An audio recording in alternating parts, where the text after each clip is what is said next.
Hello, everyone, and welcome to another edition of Inside Guns with your host, me, the Yankee Marshal. I hope y'all can bear with me in this video today. My voice might be going in and out.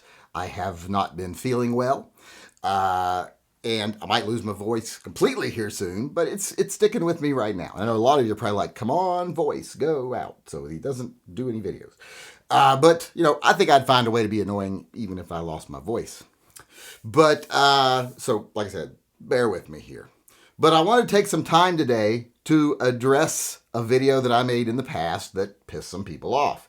Now, I know a lot of you are like, oh my, how did you ever piss anybody off? You're so sweet and congenial. Well, fact of the matter is, a lot of my videos piss people off. Kind of point to some of them. But this was one that wasn't meant to piss anyone off, but it did. It was basically a video where I said 10 millimeter was not something I would recommend for everyday carry. I would not tell someone, hey, you should carry 10 millimeter. That's something you should look into. Just wouldn't do it. Now, a lot of people, believe it or not, have twisted what I said in that video since then. A lot of them have said, oh, he said that 10 millimeter won't penetrate tissue paper. Or, if you shoot 10 millimeter, it makes you gay, or whatever people said. But that wasn't the reason I said not to carry 10 millimeter. That might be true. It might make you gay, but it's not why I said don't carry it. I said I wouldn't recommend it because of two reasons. One, it was very expensive. It was very costly to practice with. If you practice with it a lot so that you'd be proficient with your carry gun, you're probably going to not be able to send all your kids to college. Some of them might have to go to barber college or clown college. Or you might just hope, hey, hopefully some of my kids are too stupid to go to college. Because it's expensive. I've got, I would almost say that about one of my kids, but if I said it, they'd know one of them would know who I meant. The other one would be oblivious.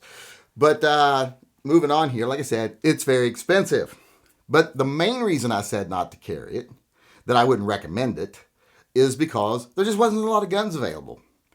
The chances of you finding a gun chambered in 10 millimeter that was the optimal gun for you were slim. You only had a few choices. Back in the day, not too long ago, the most popular guns and the guns you could actually find for 10 millimeter were either really expensive 1911s, $1,000 or more, really expensive and heavy Sig Sauers, also $1,000 and more, and Glocks. And you might be able to find like an off-brand gun, something that you're not really, familiar with, or you're probably not familiar with if you live in this country.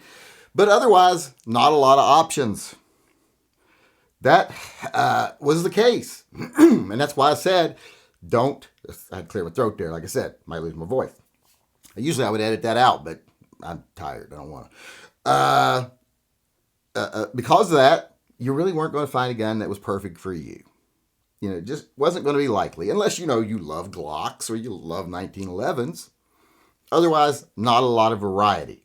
And I still stick by that. At least I stick by meaning it when I said it. Nowadays, it's a lot different. Nowadays, 10 millimeter has a lot more guns available for one. Not only is it, not just expensive 1911s, there's a lot of cheaper 1911s. Ruger even makes one. And it's not super cheap, but it's cheaper than some of the other options you had before. Rock Island Armory makes a really affordable one, both in full sizes and small sizes. They also make double stack 10 millimeters. And Rock Island Armory are very serviceable guns, so you have an option there. Also, the polymer market, which is the prominent guns in the concealed carry market, they've exploded with 10 millimeter. You can get 10 millimeter M&Ps in a couple of different sizes now. You can get XDs, XDMs, I believe they are, in a couple of different sizes now from Springfield Armory. Just two of the very popular guns for carry. Glocks already came in 10 millimeter, but now you got even long barrel versions. Revolvers. There's been a lot of revolvers showing up in 10 millimeter. So if you wanted to carry 10 millimeter and carry a revolver, you got that option now. These days, there's just far more options when it comes to carrying a 10 millimeter. You got a lot more choices.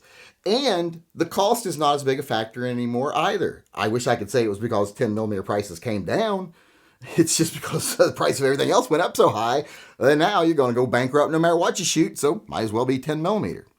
And like I said, because of these changes, having a lot more variety and cost not being as big a factor anymore, 10 millimeter is not only a recommendable round now for concealed carry, I think it's probably the ultimate, the best concealed carry semi-automatic round to consider.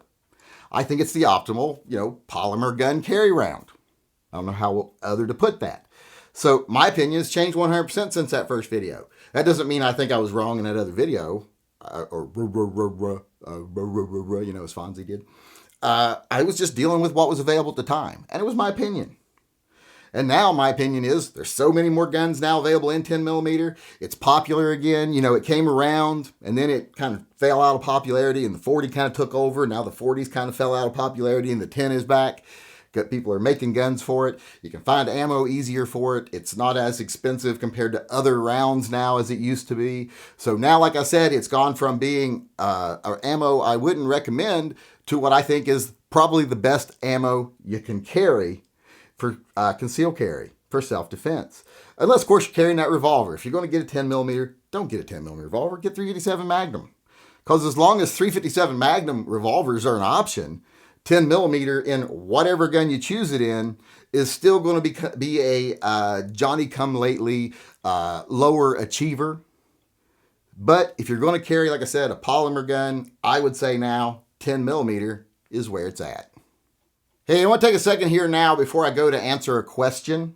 Someone asked me the other day about what gun they should carry on vacation, or should they even carry on vacation. If they're going someplace to vacation and it's probably going to be safe, should they even carry? They understand if you go camping, you're probably going to want to carry. You might run into a bar. Not a Bill bar, like a grizzly bar. But, I think I'd be more afraid of Bill bar, to be honest. But if you're going to someplace like, a casino or a beach town or whatever, your gun's probably not going to do you any good against sharks. So why carry? Well, I had a easy time answering that because I'm like, yes, you should always carry on vacation. I always carry on vacation because here's the thing. Bad guys love to target people in vacation towns. For one, if you target someone in a vacation town, chances are before the cops can ever catch you, anyone can come and identify you, blah, blah, blah, they're gone back to where they came from. So it's easier to get away with crimes in a vacation town. And here's the thing, when you're on vacation, this is my main point here. When you're on vacation from your job, from your stresses at home, from, your responsibilities. You're just taking a couple of weeks to where you don't have to worry about things like that. But one thing you do have to still worry about is your safety and the safety of your family. You don't leave that responsibility at home just because you change your physical location. So keep that in mind. Like I said, whether you're camping, going to a casino, a big city, wherever, I would suggest carry. And now we have the right to carry everywhere in this country. It's a constitutional verified, codified right now.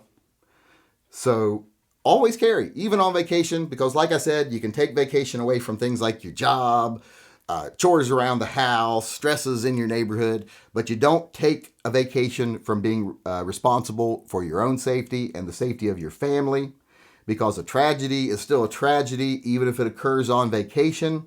So I say, doesn't matter where you're going. If you choose to carry a gun in your everyday life, carry it while you're on vacation too, because you just never know when you might need it. All right, everybody, that's it for me today. I hope you enjoyed the show.